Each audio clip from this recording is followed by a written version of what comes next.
I decided that probably I should just come on live to probably inform a lot of persons. That's so I just came in live to see if I'm going to get a lot of persons come on board. So if you're just meeting me for the first time, my name is Dr. Agnes, and I am super excited to probably lead you on this path, right? So I know lots of people are wondering how to start their live streaming across many platforms at the same time. For me, as a community of persons, I always say, why just stay on one platform?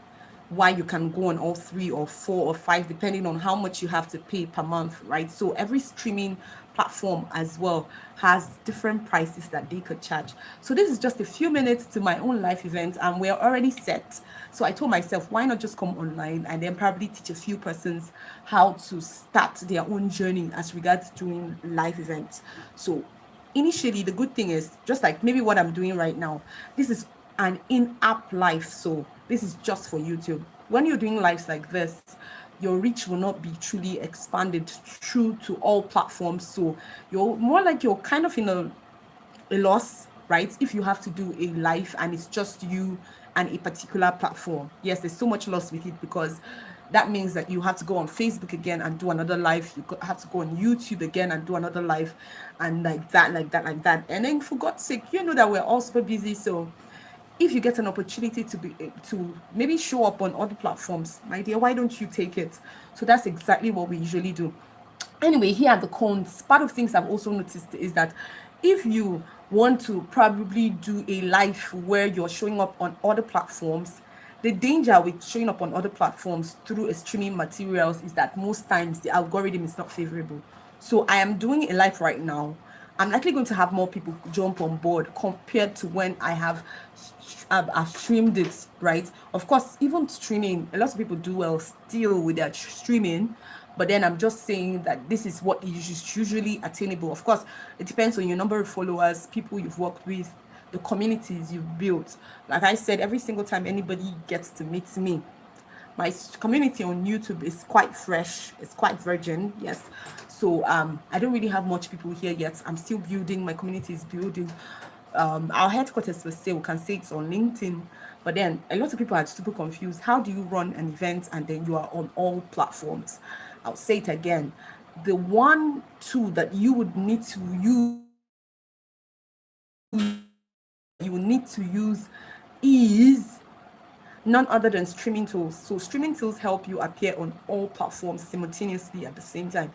And for me, I would advise anybody who is looking to have more impact, more reach, literally to consistently use streaming tools, because they help. But I said again, the cons of it. The cons really doesn't favor streaming tools, right?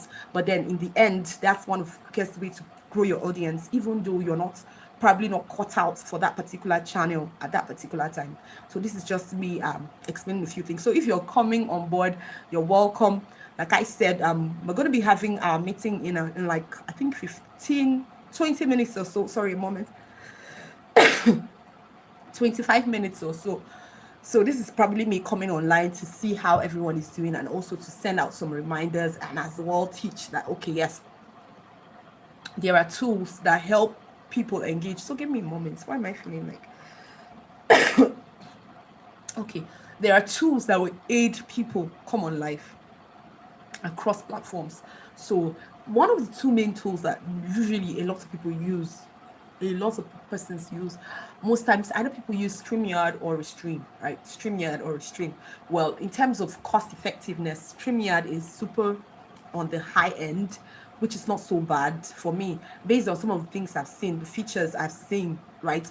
I think StreamYard was a little bit transparent when it came to, okay, what are you paying for? But for me, I think Restream didn't really give me that choice of knowing what I was paying for until I had paid for them. So for us, as a community, this is the first time we're using Restream, and then if I was happy about it. I don't want to give any review, right? So that I don't make anybody feel bad. But then I felt like StreamYard was super transparent in the sense that it told me what, when I paid for the first what did you call it now, for the core plan, essentially I got everything I wanted. I mean 1080 HD and a few more other things that made my live streaming a little bit super clear compared to Restream. Restream didn't really probably tell me that this was what I was paying for. It was after I paid that I realized that, oh my goodness, I paid for 720p.